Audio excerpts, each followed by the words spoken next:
Good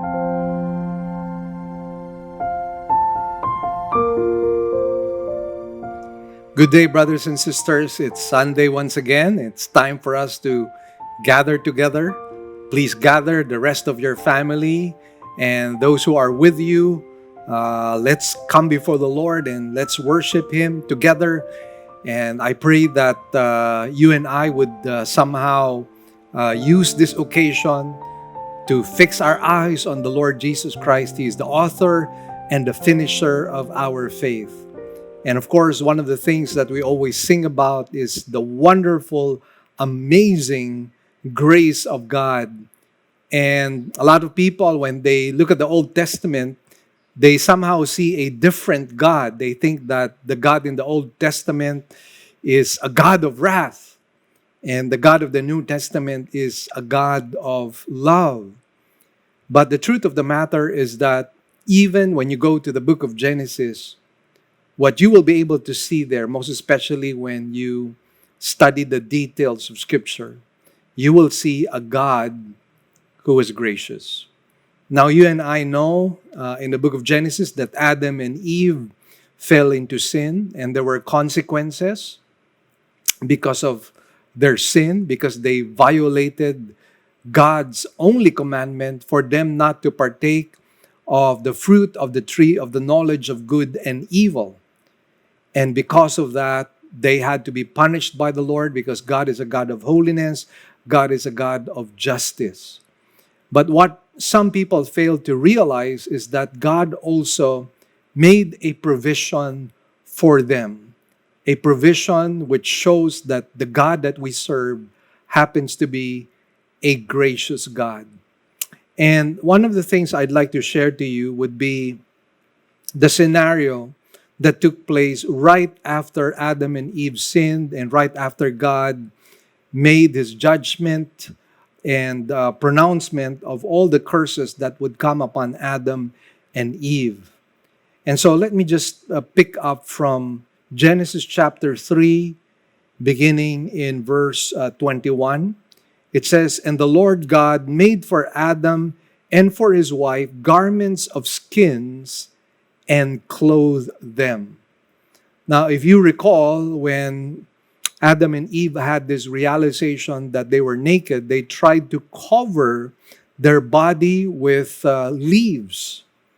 But here we find that God gave them something that is more permanent, using animal skin to clothe them.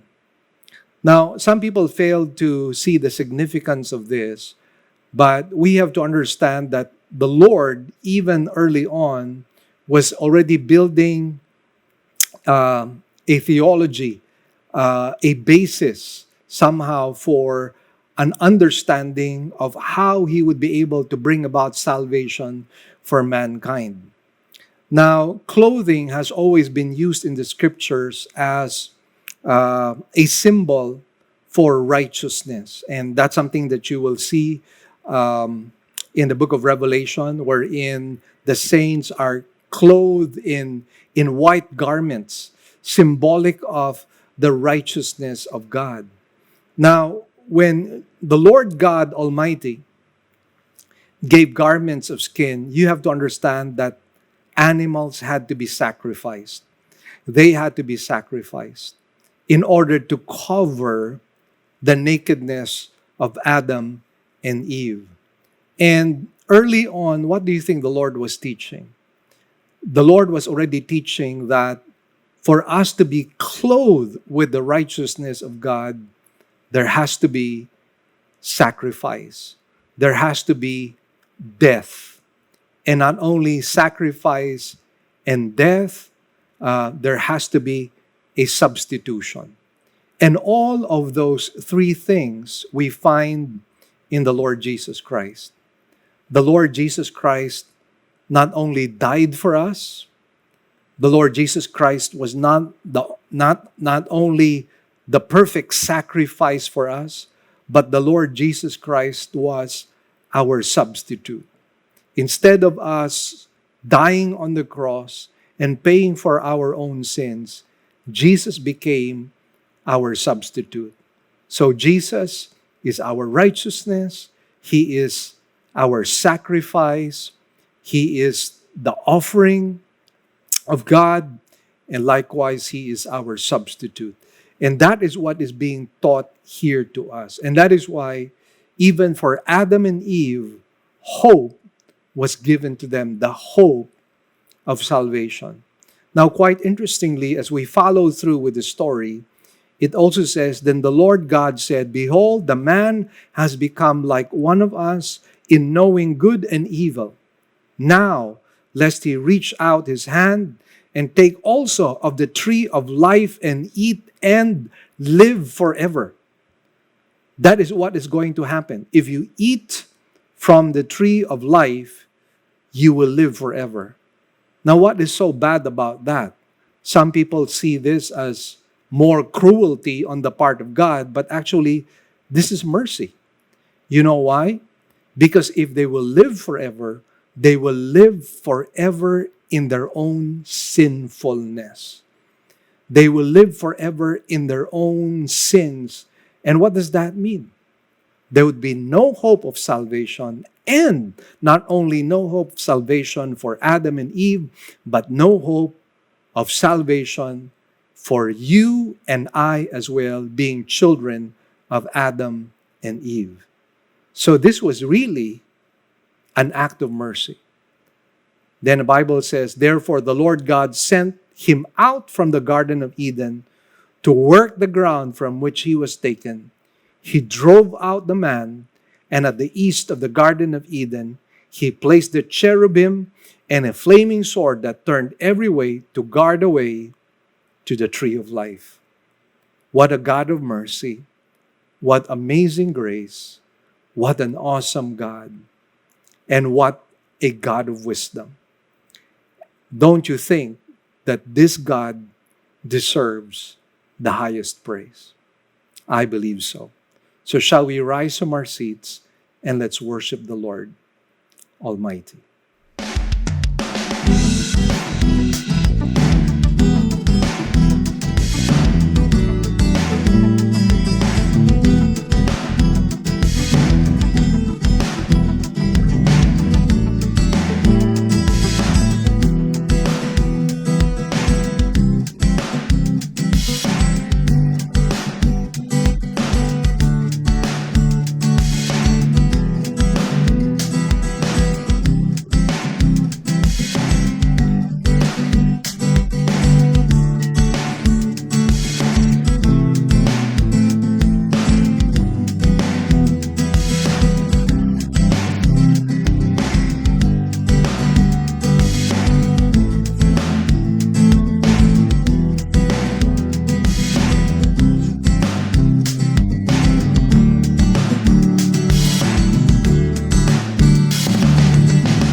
of your wondrous works, O Lord.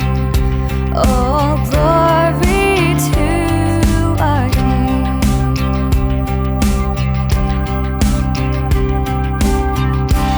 You shaped the mountains and seas, you set the stars in the sky. You made the galaxies by the word of your mouth. Oh Lord, our Lord, how majestic is your name in all the earth. All creation sings, every nature shouts of your wondrous works, O Lord. All glory to our King.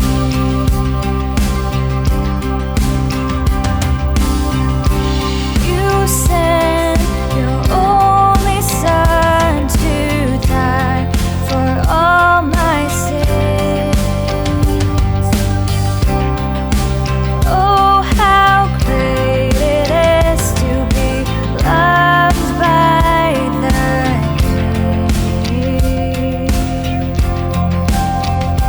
Oh Lord, our Lord, how majestic is your name in all the earth. All creation sings, every nature shouts of your wondrous works, O Lord. All glory to our King.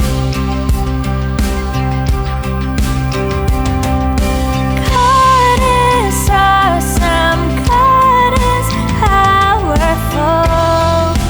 There is no one like you, no one like you. God is awesome, God is powerful.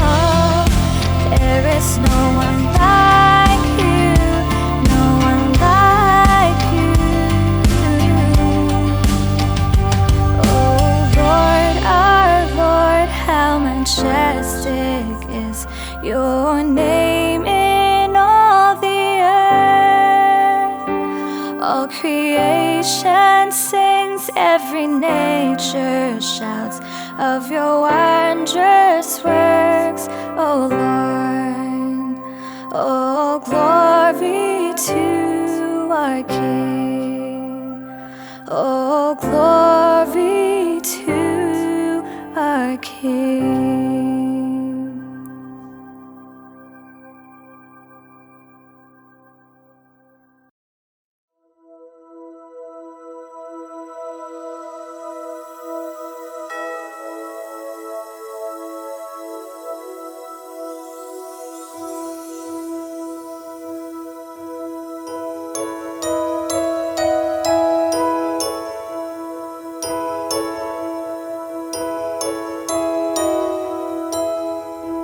In the beginning was the Word was with the Father.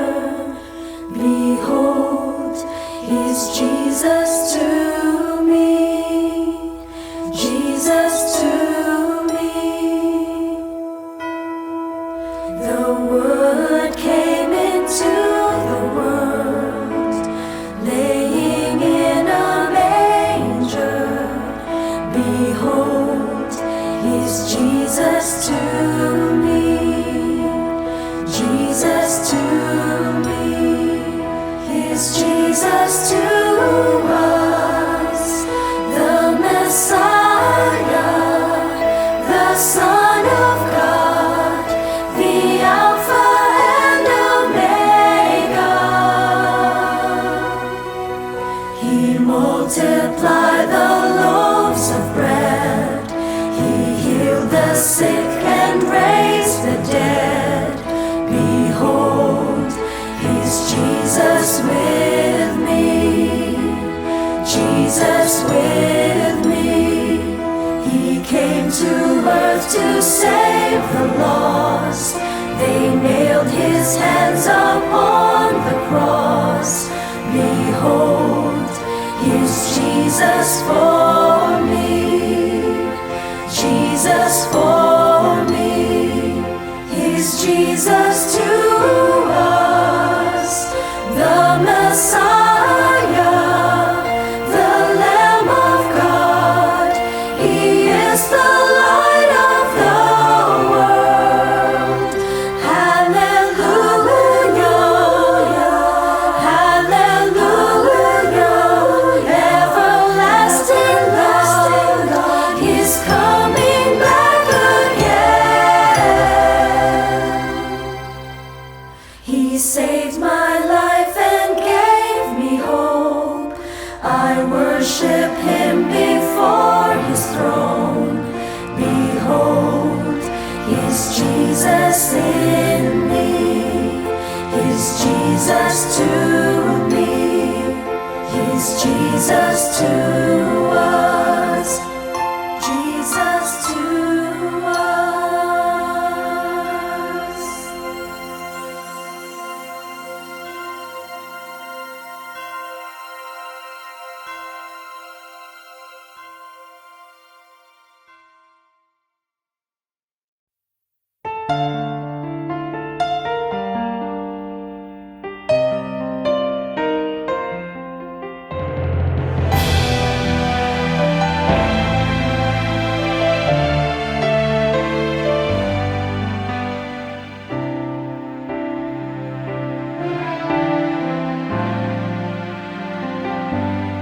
Ang pag-ibig mo walang katulad, inalay mo buong buhay mo para sa kaligtasan ko. Wala nang ibang hihigit pa sa'yo, wala nang ibang katulad mo. Ikaw lang ang Diyos, ikaw lang ang Diyos. Sambahin, purihin ka, sambahin ka, Jesus Kristo.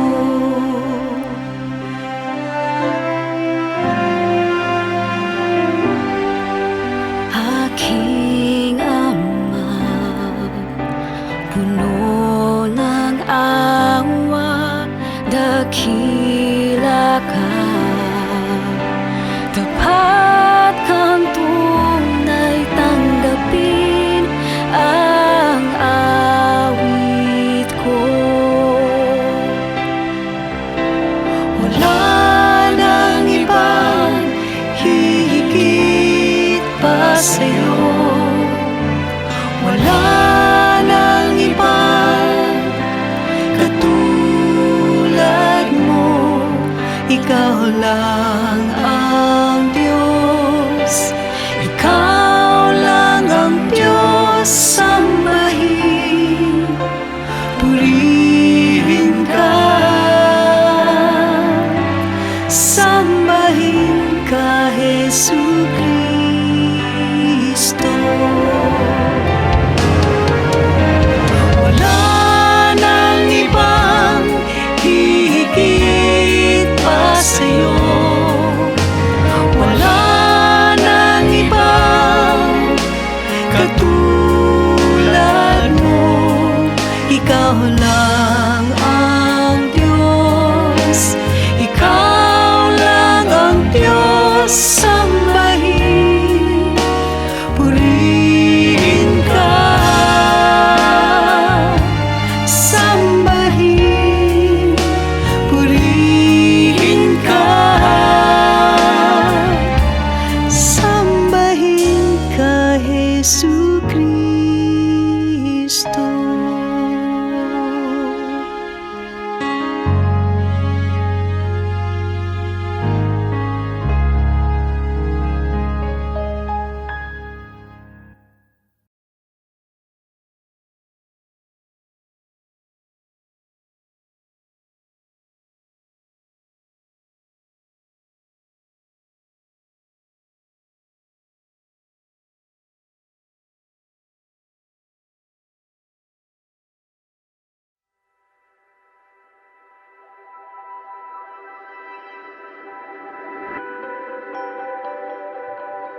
Here are our announcements. We now have two kinds of services. We will still have our virtual services for majority of our members through our Facebook page, Living Word Christian Churches of Cebu International Incorporated, and our website, www.livingword.ph, and our YouTube channel to view our services. We enjoin you to watch the coverage of our service every Sunday at 9 o'clock in the morning. Our sermon can also be heard over DYFR FM 98.7 every Saturday and Sunday at 8 p.m. Good news, brothers and sisters, Enough is Enough is making a comeback in our church right now. And we are selling it again at 275 pesos here in our church. And you can get a copy right now and share it among your friends. I have great news for you coming from our International Bible Institute. I am happy to announce to you that very soon we will have a batch 5 who will soon graduate from the 19 courses that are found in International Bible Institute. We have around 50 students who will be receiving a diploma all the way from London. They will be receiving that diploma from London for biblical studies. And I'm so proud and so honored to be able to witness that graduation exercise, which will be happening very soon this coming August. Having said that, we are now starting a new batch. We are starting batch 6 right now. And so we're going to begin right at the very top. We are offering Old Testament 101 online right now. And this will be talking about the first 5 books, the book of Genesis, Exodus, Leviticus, Numbers, and Deuteronomy. And I will be the one who will be teaching in this class, of course, right now, because we are in this pandemic crisis. I will be doing the course online. And so we are now inviting enrollees to enroll in our very first offering of Old Testament 101. Please join batch 6 right now, and hopefully you can finish the 19 courses we have to offer and graduate with a diploma on biblical studies. Diploma coming all the way from London. So God bless you all, and hope you can join me in this class.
As we had been announcing, we are now offering the new course, Old Testament 101 in IBI.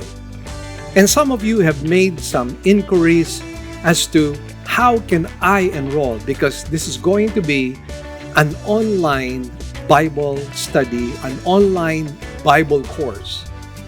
And so here are some easy steps on how you can enroll in IBI, International Bible Institute. Number 1, email us your salvation story at ibi.livingwordcm@yahoo.com. Number 2, please fill out the students' forms that we will send you. Please indicate the name of your church and the name of your pastor and his contact number. Number 3, after you have submitted the students' forms, you will be scheduled for a phone interview. And finally, number 4, we will keep you posted regarding the result of your interview. If you would like to contact us, you can contact us in this number, 0917-771-6297. We hope to see you in our classes. We'd also like to thank our partners, our members who have been consistently giving to partner with us in the work of the Lord. We'd like to share our giving channels to those who would like to partner with us in the work of the Lord. You can deposit your love offerings to the following banks. Banco de Oro. Account name is LWCCCII. The account number is 001-000-60800. We also have a BPI account. Account name is Living Word Christian Ministries, Cebu Incorporated. Account number is 1021023481. Finally, we have RCBC. Account name is LWCCCII. Account number is 14520052886. You may also send your love offerings and donations online through our website. Go to www.livingword.ph and click Give, and then a dialog box comes out of it. Kindly click on your giving preferences. Thank you, and God bless.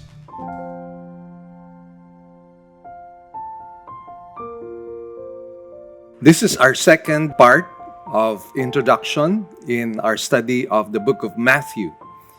But before we begin, let's come before the Lord and seek His blessing upon His word. Let us pray.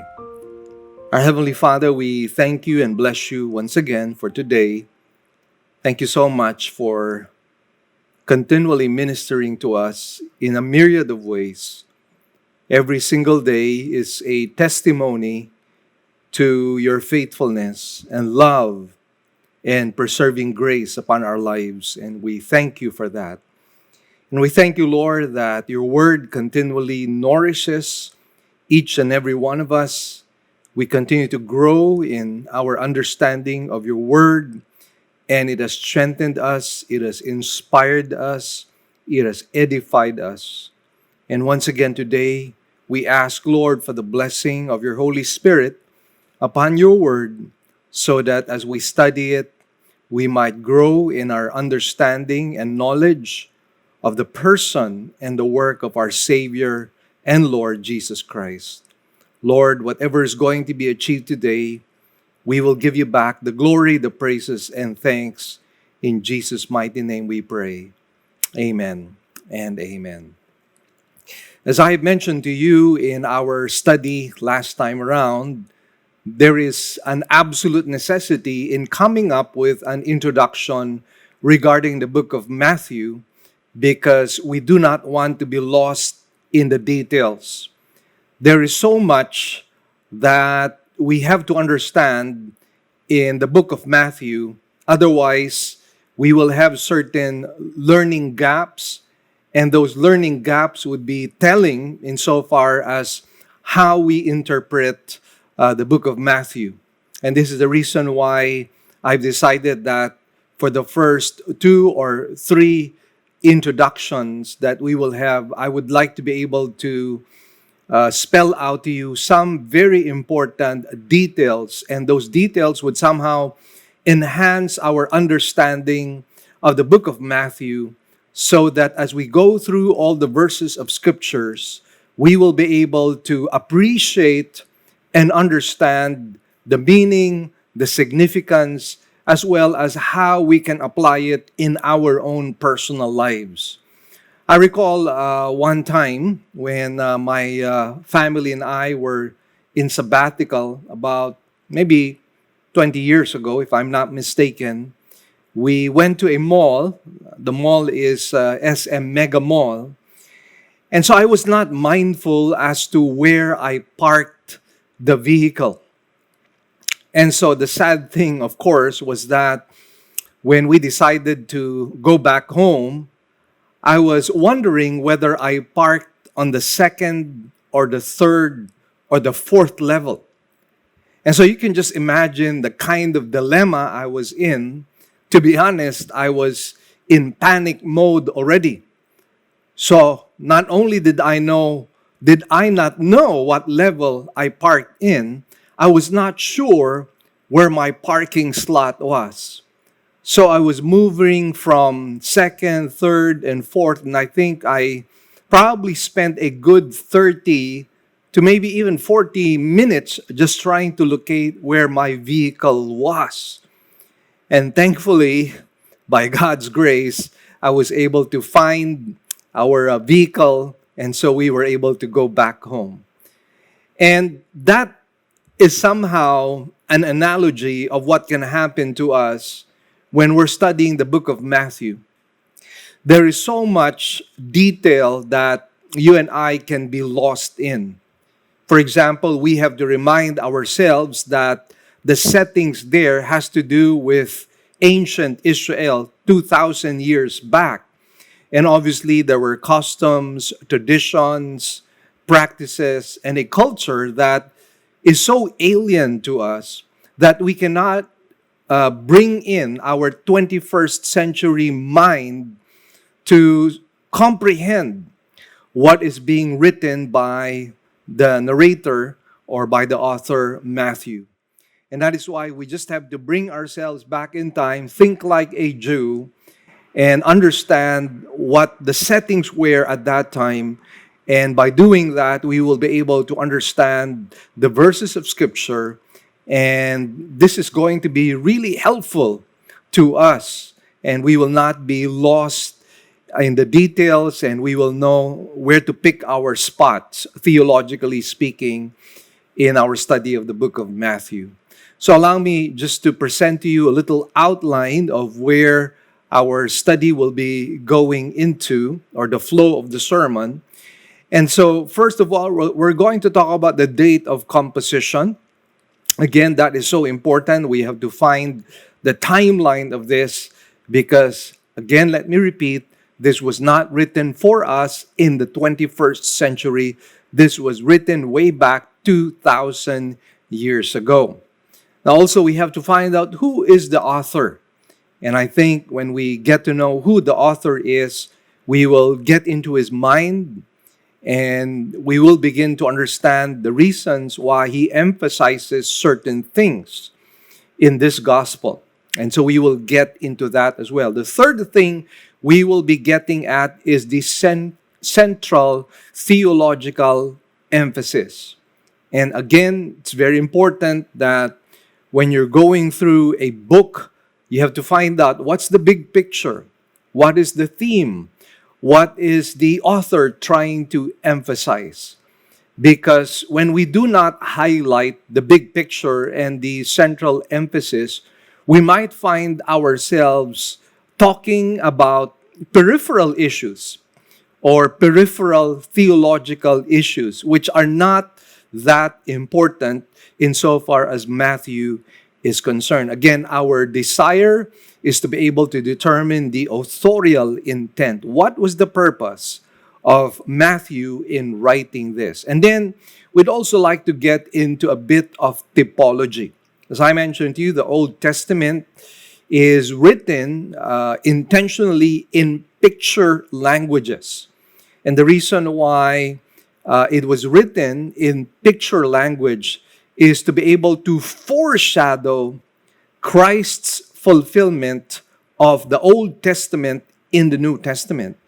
And so those pictures, those images are helpful in making us appreciate the person, the work, and even the words of Jesus Christ. I keep on mentioning the fact that the Old Testament sacrifices foreshadowed the ultimate sacrifice that Jesus made in the New Testament, particularly in the Golgotha, or in Golgotha where he was crucified.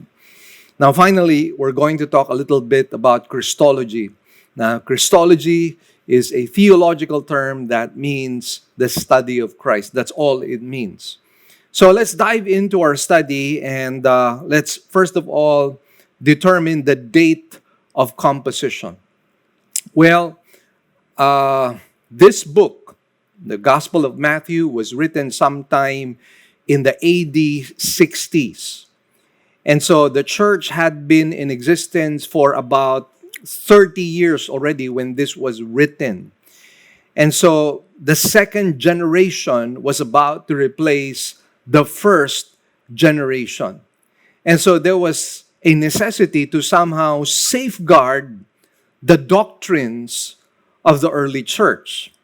And one of the ways you could do that is to document all the events that relate to the person, the life, the words, and the works of Jesus Christ. And you need to do that somehow accurately so that you will now have a basis for your doctrines in the early church. Now, some people are not willing to talk about doctrine. They would like to talk about very practical things. But as you will notice, most especially in the Pauline epistles, the letters of Paul, you will notice that he will always begin with doctrine. And only after discussing doctrine will he begin to talk about practical things like how to have a successful marriage, or how to raise up your children, or how to do spiritual warfare, or how to be filled with the Holy Spirit. And why is it that he always begins with doctrine? Because we have to have a basis insofar as our practical lives are concerned. There's always a framework by which we live our lives. And that is why when we talk about love, for example, we cannot just talk about love without understanding the boundaries, the framework of love, the caveat involved in the manifestation and expression of love. And notice what happens when love isn't defined theologically. What is going to happen is we will begin to justify pedophilia love, for example, or homosexual love, or lesbian love. And we even know of instances wherein people get married with animals, and they say they do it out of love. They marry their pet dog or their pet cat. We've even heard stories of people getting married to dolphins and so on and so forth. I mean, it's crazy. And people call that love. And so when you begin with the practical without the foundation of theology, without the foundation of doctrine, I tell you, we will end up really messed up. Our lives are going to become chaotic and really messy. And obviously, we don't want that happening. And so, very important that we understand that Matthew was written because of the need to educate the second generation. They need to provide a theological legacy, which would now become a reference for the second generation and the incoming generations as well, ourselves included in the 21st century. Can you imagine, for example, if you and I do not have the Gospel of Matthew? What if all we had were oral traditions? And you and I know that after some period of time, those oral traditions get diluted and they're no longer as accurate as they should be. And that is why very important that we have a written document. Again, this was written in the AD 60s, 30 years after the church had been institutionalized in Pentecost. And so again, the importance of understanding when was this written? And what was the purpose? Why it was written? Now, who was the author? Well, the author is Matthew, the disciple that we find in Matthew chapter 9, verse 9. And I just like to read that verse of scripture. It says, as Jesus went on from there, he saw a man called Matthew sitting in the tax collector's booth. And he said to him, follow me. And he got up and followed him. Now, very important that we understand who is Matthew. And he records for us who he is, what his job description was, what his career was. And I think that in itself is quite telling insofar as how the Lord deals with people. And I'd like to say not just deals with people, but sinful men. So, what is the significance of Matthew being a tax collector? Well, the tax collectors were considered puppets of the Roman Empire. Remember that Israel at that time was under the Roman Empire for about maybe 60 years already. And these people, the tax collectors, were considered as puppets because they were used in taxation. But not only that, they were considered as traitors. They were considered as traitors, that they had betrayed their nation, their kinsmen, their fellow Jews. Now, they were ostracized from not only the temple, but likewise even the synagogue. They were not allowed to enter because, once again, their reputation was such that they were considered as puppets and traitors. And therefore, they were ostracized, they were considered as outcasts. Now, likewise, they were ranked with the lowest of human society. They were ranked together with the Gentiles, the pagans, the prostitutes, and all those wicked sinners.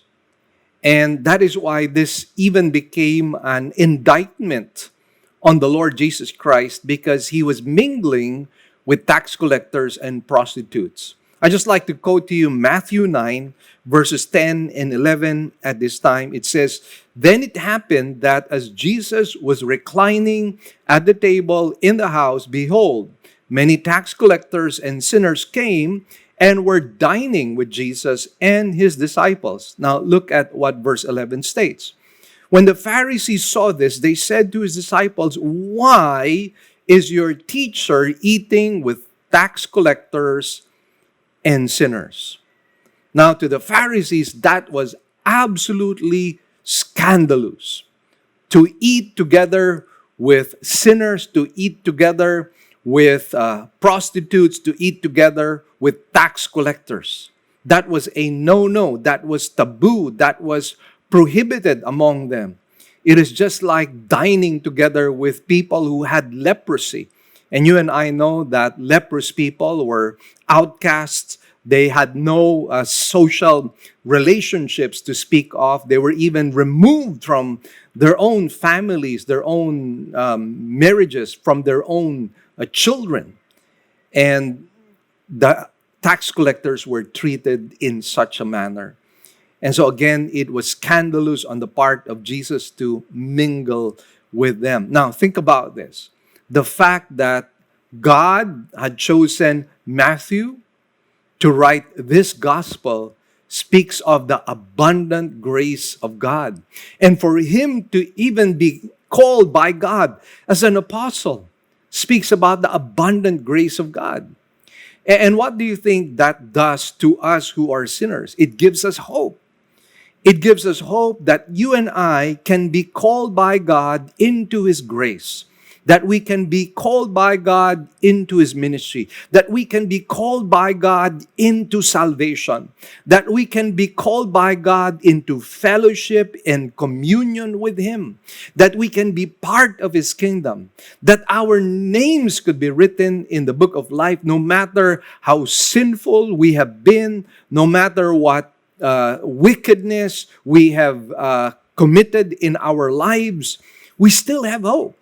We still have hope to be cleansed and washed and forgiven by the Lord Jesus Christ. And that is what it produces. The fact that we know that the grace of God was given to Matthew gives us hope as well. That is why looking into the details of Scripture is so important. And oftentimes we're given to speed reading. I mean, we just simply want to scan and skim through the pages of Scripture. But you know, the treasures of the Bible are found in those small details. Those details add great luster and richness to our understanding of Scripture, to our understanding of who God is and His dealings with us. That is why this is so important. The grace of God. Now, I recall the story of George Whitefield. George Whitefield was a very famous preacher, even famous even among unbelievers, even among skeptics. I mean, they liked the fact that he was a good preacher, he was a good orator. I recall one person going to one of his evangelistic crusades simply to listen how he would pronounce the word or the phrase, "Oh God." I mean, he was awestruck by the power and the dynamic preaching that this man was known for. And there was another skeptic likewise who wanted to hear or wanted to see, just to see, how George Whitefield preached. And so what he did was, from a distance, he climbed up a tree so that he could see the physical spectacle of the gestures of George Whitefield and how he electrified the many masses and multitudes who attended his meetings.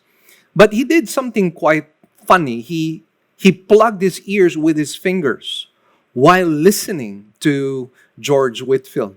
And what happened was that there was a fly that kept on bothering him and kept pestering him and landing on his face practically. And he would shake his head just to ward off this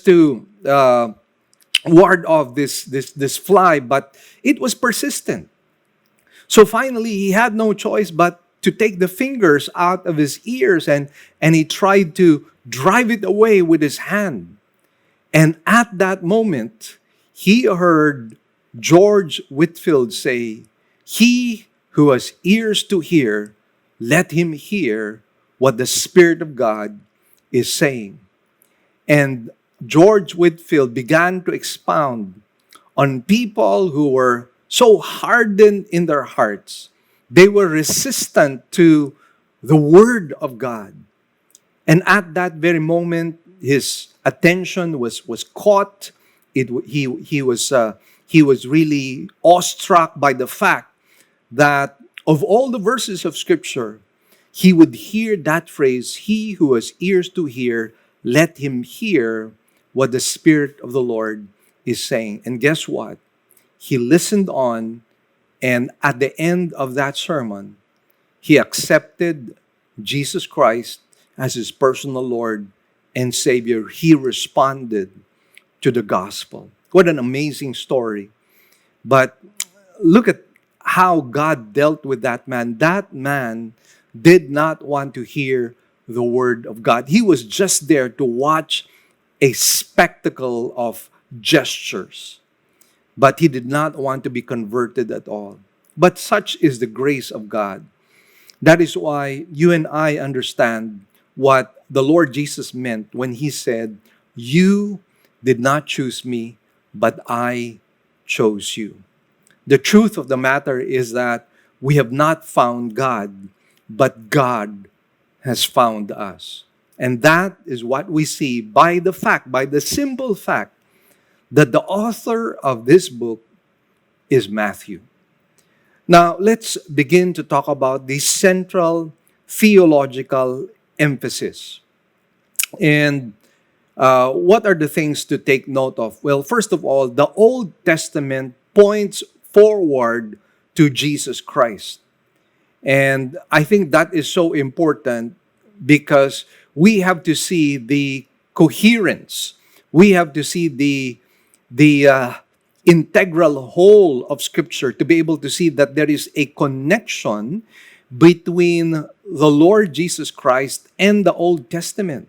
The Old Testament was looking forward to the coming of Jesus Christ. In fact, there are so many prophecies that relate not only to the coming of Jesus Christ, but to the person of Jesus Christ and his mission objective in his life. And so all of that we find in the Old Testament. So the question perhaps that some of us might be interested, because you and I know that salvation is by faith and by grace alone in the New Testament, by faith in the person and work of Jesus Christ. And so the question is often asked, well, how did people get saved in the Old Testament? Well, they were saved by faith in the coming Messiah. So there is really no difference between the way by which you and I get saved. We get saved in the same way. We get saved by faith. And again, it's a work of grace in our lives because we are all undeserving sinners. So insofar as we are concerned, we are looking backwards to the cross, and the people in the Old Testament were looking forward to the cross. They were looking forward to the ministry of Jesus Christ. So again, there is no discrepancy insofar as our salvation is concerned. In Jesus, all of God's purposes have come to fulfillment. And that is why we have formula quotations. For 10 times we find this phrase, this was to fulfill. And then a synonymous phrase would be, then was fulfilled. We find that about 10 times. And so what Matthew was doing is that he was referring back to the Old Testament, and he was saying that prophecy was fulfilled by the Lord Jesus Christ. In fact, on 5 occasions wherein Matthew quotes from the Old Testament, he names the prophets from which these verses were quoted. And so, again, we find that in Jesus, all God's purposes have come to fulfillment. Now, the purpose, obviously, was to prove Jesus as the Messiah. But aside from that, Matthew also wrote to be able to explain to the believers God's program or God's kingdom program. And I think it's very important, most especially as a church, to determine what's the program of God. What is our mission objective? What is supposed to be the core objective of our lives? So it answers questions like, what happens to Israel right now as they had rejected the Messiah already? And second is, what then is God's program for today since Israel has rejected the Messiah? So those things are quite important, and somehow Matthew unravels to us what happens now to Israel and what happens now to God's kingdom program.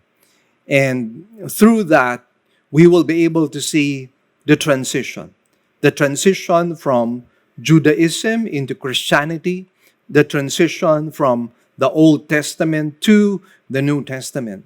That is what it will be able to do. And that is why we are so thankful for the Gospel of Matthew, because the Gospel of Matthew gives us the reason, the legitimate reason for our existence as a church. And at the same time, it still provides hope for the nation of Israel. And we're going to talk about that more and more as we get into the nitty-gritty details of the Gospel of Matthew.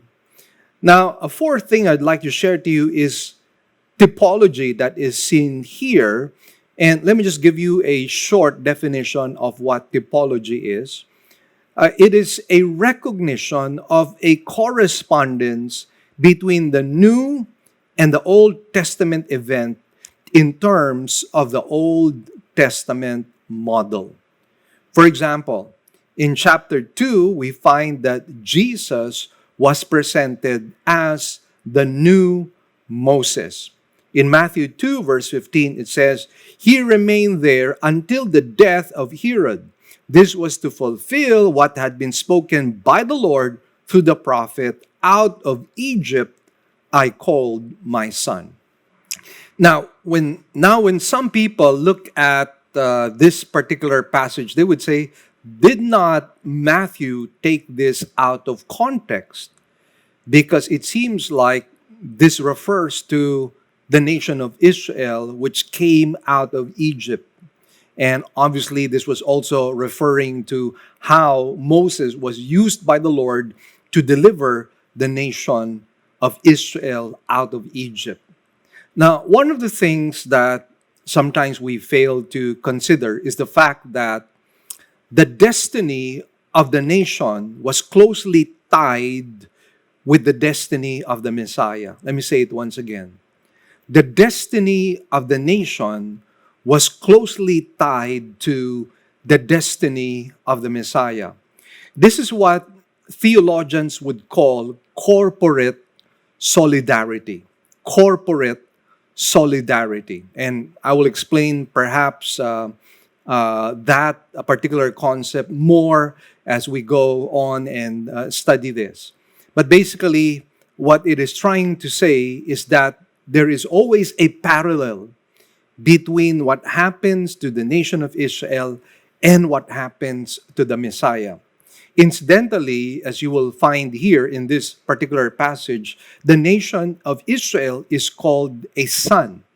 And there are many other passages, if you will just closely observe the Old Testament, wherein the nation of Israel was specifically called by God as his son. So isn't that quite interesting that even in the Old Testament, the Lord was already beginning to share this concept of sonship. And again, using picture language to picture what Jesus would do in the New Testament. And so in the same manner that Moses was used by the Lord to deliver the nation of Israel, Jesus Christ right now is the new Moses who will deliver mankind from its sinfulness, from its own sins. And so in that sense, he is a new Moses. And incidentally, Moses himself knew this. He said that a time would come that there would be a prophet like him who would appear on the scene. And obviously, he was referring to none other than the Lord Jesus Christ himself. Now, Jesus states likewise that he was going to undergo a parallel experience comparable to what happened to the Old Testament prophet Jonah. Notice what he says in Matthew 12, verse 39 and also verse 40. "But Jesus answered and said to them, 'An evil, adulterous generation craves for a sign, and yet no sign will be given to it but the sign of Jonah the prophet.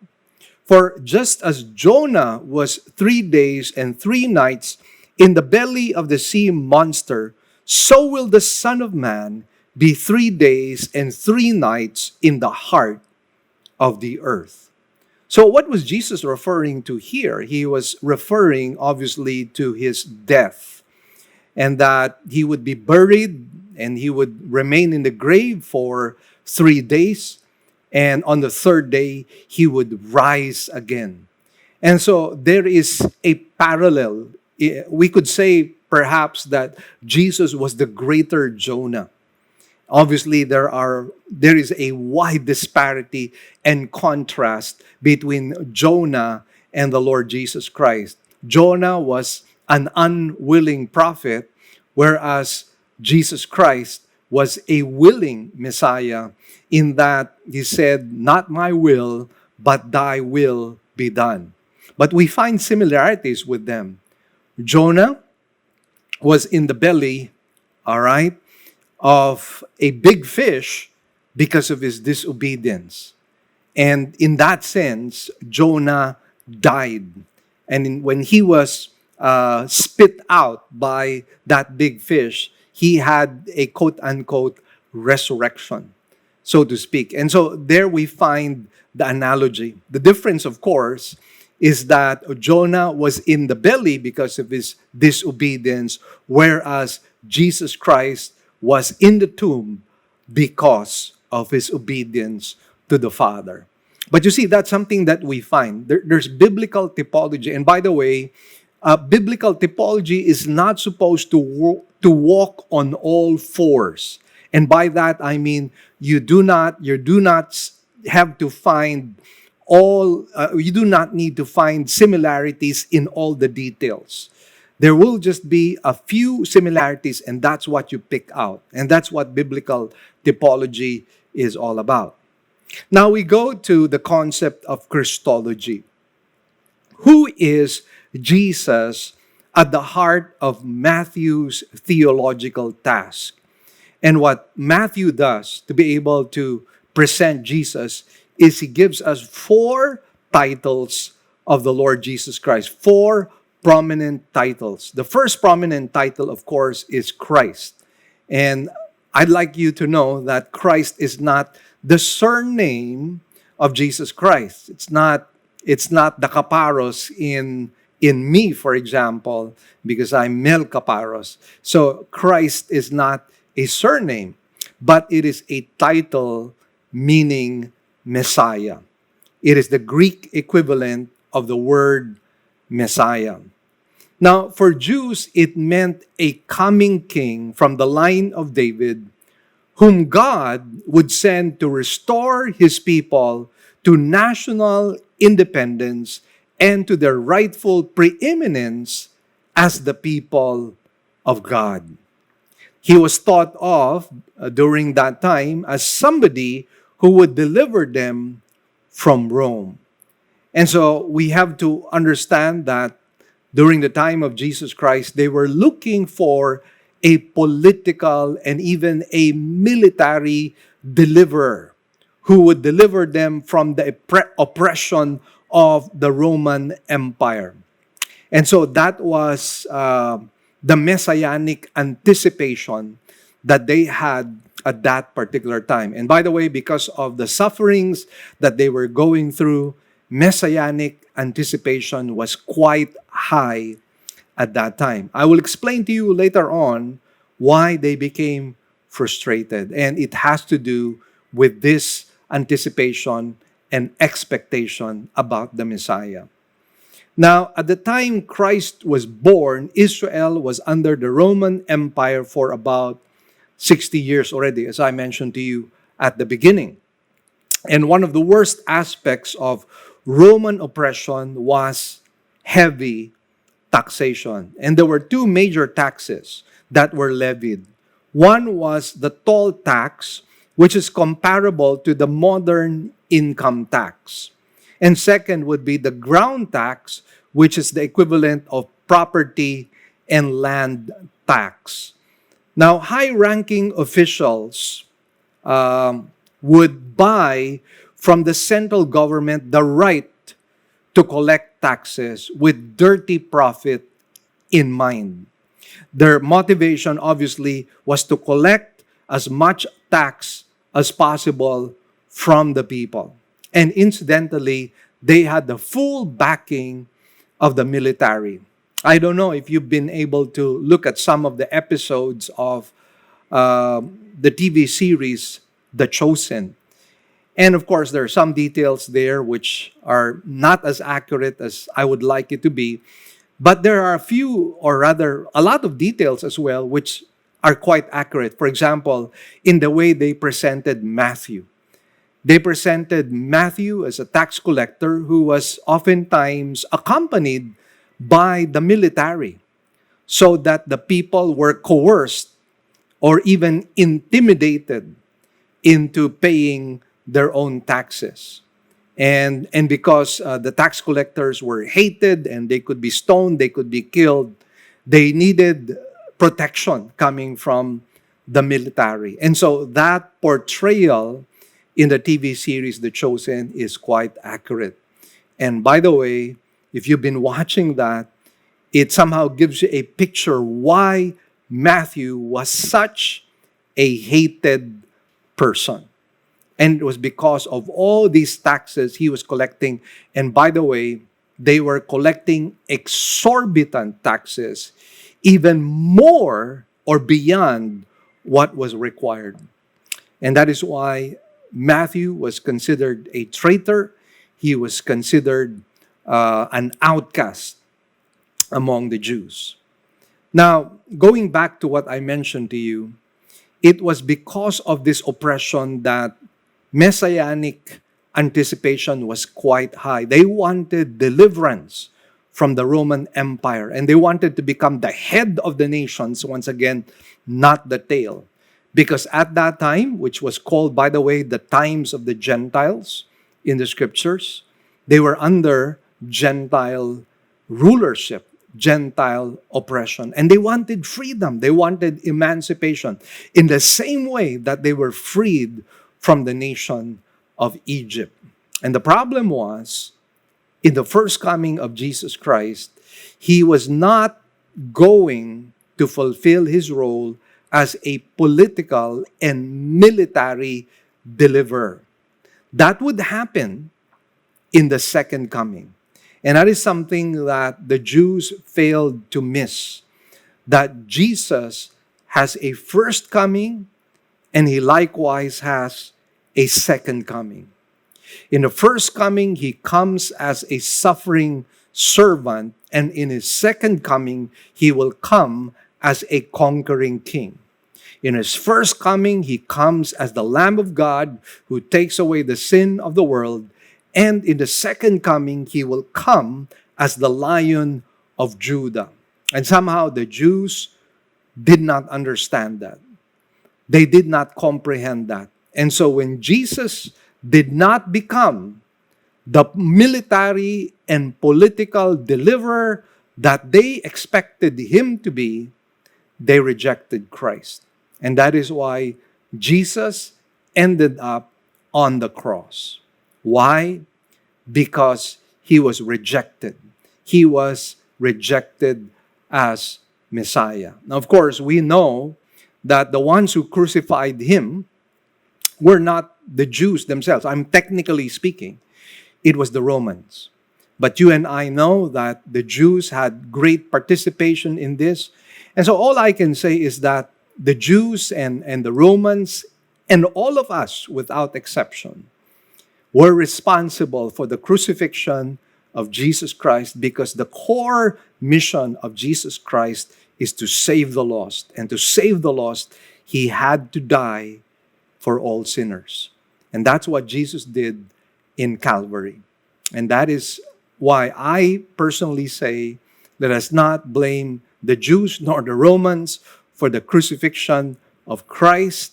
I mean, they may have participated in that, but let us not point fingers at them. Let us remind ourselves that we likewise, we Gentiles, we Filipinos, all of the races, we were responsible for the death of Jesus Christ because of all our sins. Now, another title that is given to the Lord Jesus Christ is the Son of Man. Now, he used this title more often in this particular passage, and this was based on Daniel chapter 7, verse 13. And the Son of Man here obviously is presented as a heavenly being. It says here in Daniel 7:13, I kept looking in the night visions, and behold, with the clouds of heaven, one like a Son of Man was coming, and he came up to the Ancient of Days and was presented before him. Now remember, Jesus was using this title. And the implication is that he was a heavenly being. He was a divine being. In fact, God himself. And this was something that was repulsive to the Jews.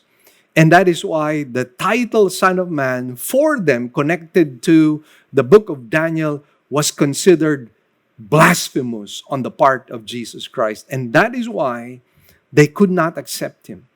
Because they were probably thinking, who is this carpenter? I mean, most especially for the people of Nazareth. He grew up together with us.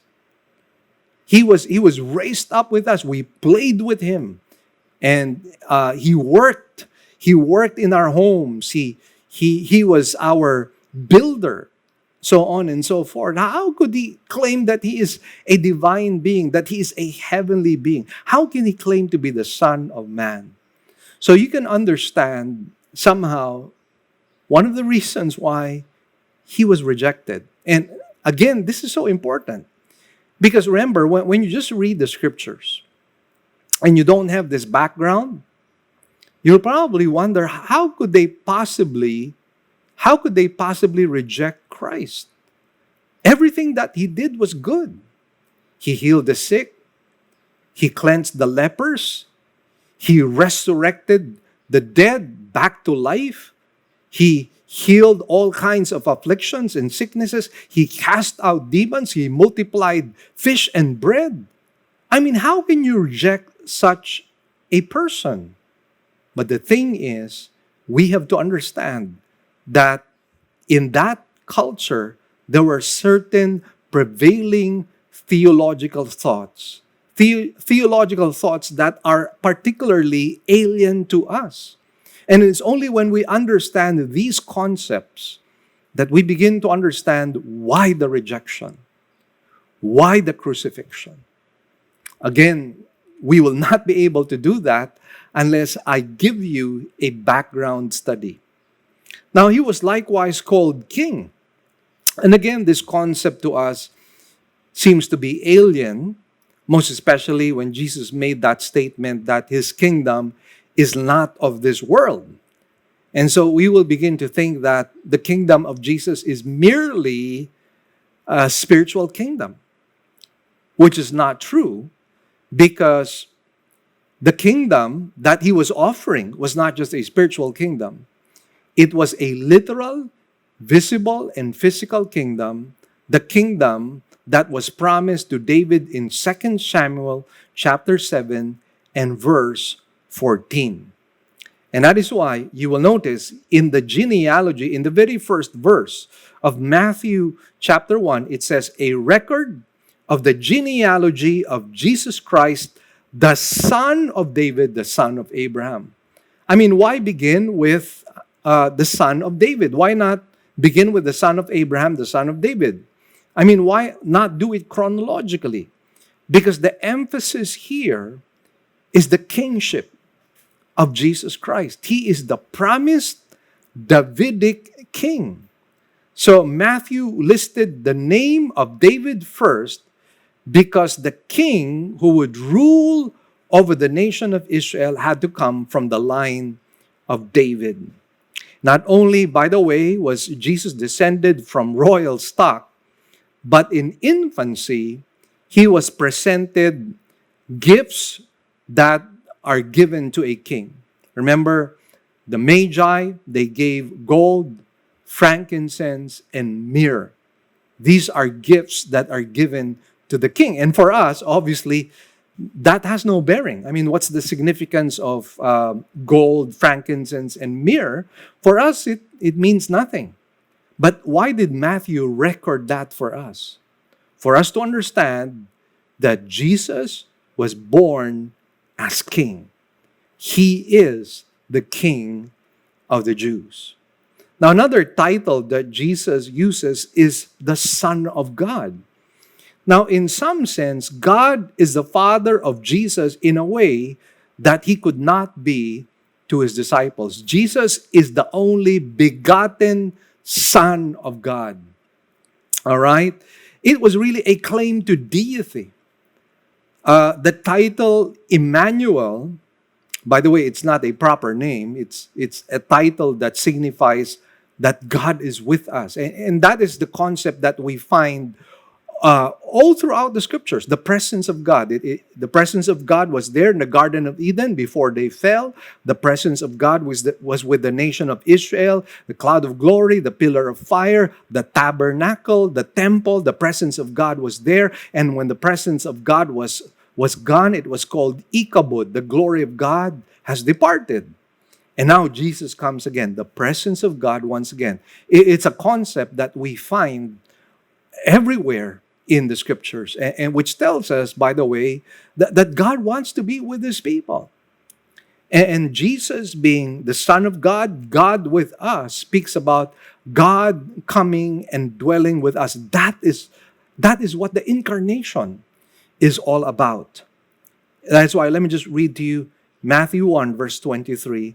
Behold, the virgin shall be with child and shall bear a son, and they shall call his name Emmanuel, which translated means God with us.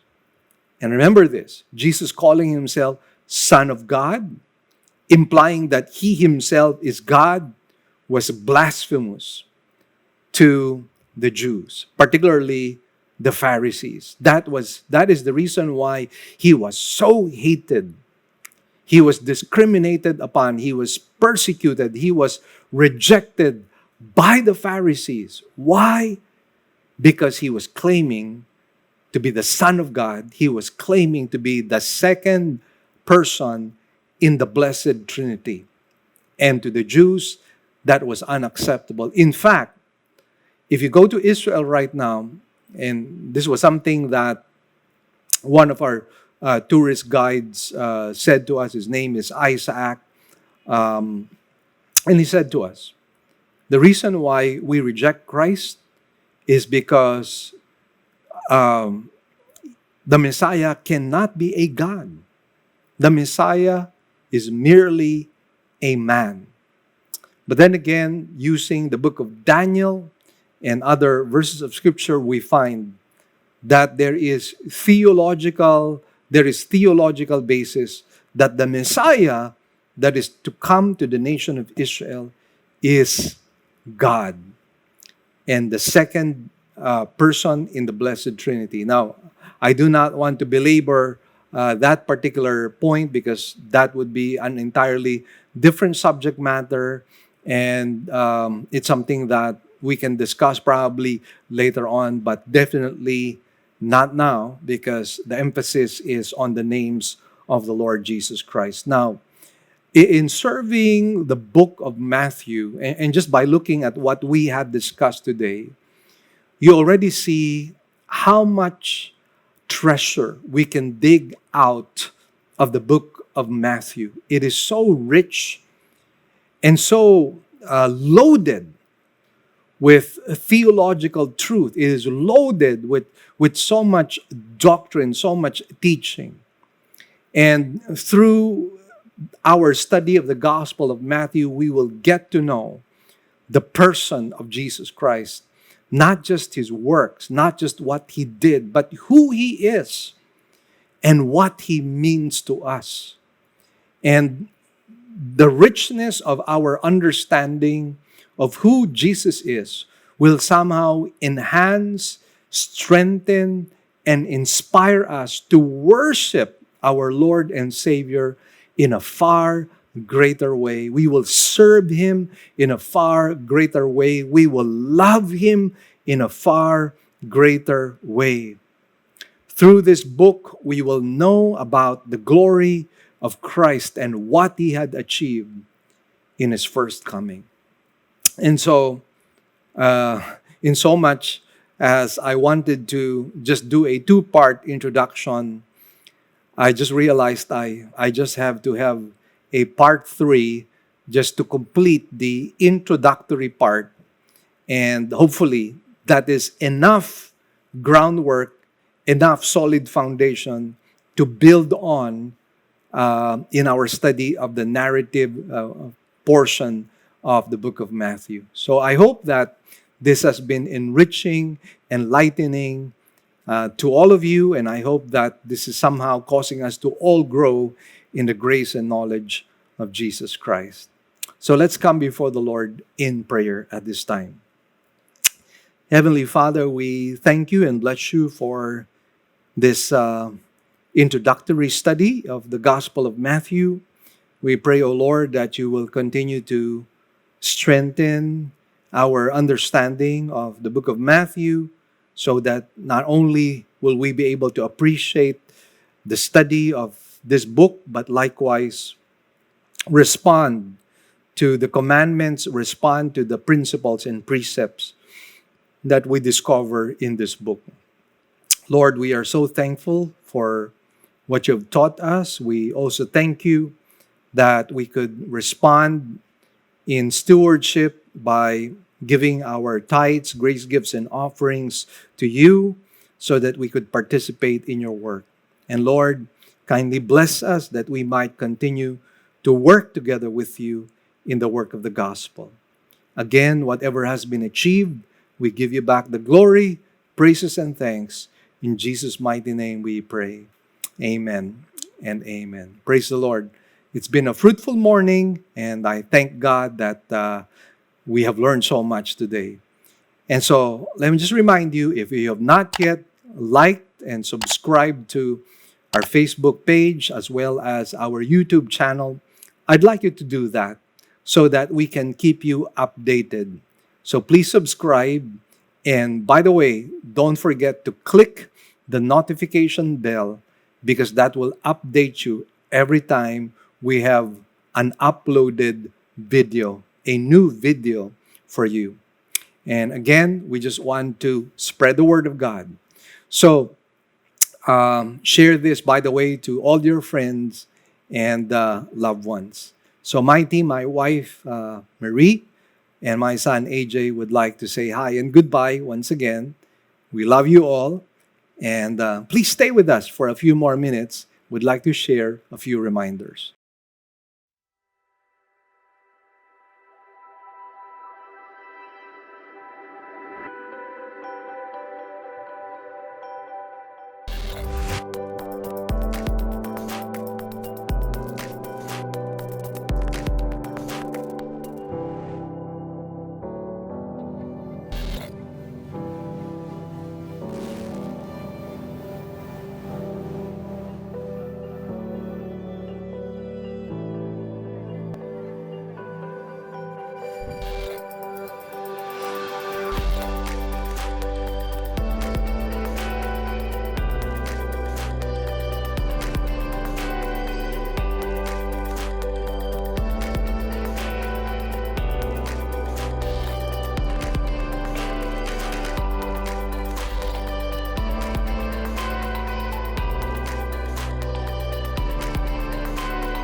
Hi, this is Pastor Mel Caparros of Living Word Christian Church.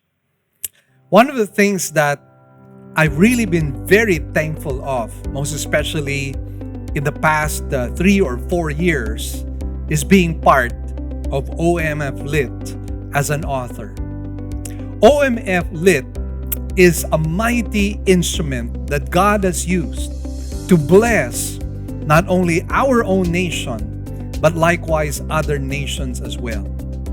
Through OMF, the Word of God has gone forth in different parts of this world and in different parts of the Philippines. People have been edified, people have been encouraged, people have been inspired by the many books that OMF Lit has produced and likewise distributed. And I happen to be one of those people whom God has used through OMF Lit to be a blessing to many people, not only here in our country, but even abroad. And through OMF, I was able to write 2 books. One is this book, Enough is Enough, my very first book under OMF Lit. And this book talks about contentment. And this is a book I believe that a lot of people need to be able to read through. Why? Because many of us have many problems, and some of us have not realized that the problems that we have come about because of greed, because of envy, because of discontent. And somehow, this book will help you navigate through your spiritual life and your journey so that it can guide you, help you, instruct you on how to be content. You know, there's nothing like a contented life. There is just a stillness and a calmness that you and I will have when you and I are content. We rest in God, we rest in Him because we know He is all-wise and all-loving. A second book that OMF Lit has distributed and produced, of course, for me is this book, More Than Enough. It talks about how to overcome our own trials. And you know, this 2020 and even this 2021 has been filled with so many trials. I mean, it's not just the pandemic crisis. There is unemployment. There's losing our own jobs. There's also the case of losing our social, life because of the thing that has caused us to distance ourselves with each other. And so it has resulted in not only death because of the pandemic crisis. There's some people who committed suicide. There's some people who have done things that they now regret. And again, we need to be able to overcome our trials. This book, More Than Enough, will help you navigate through the trials of life. So please do not forget, enough is enough and more than enough. Thank you, OMF. You are such a blessing to us.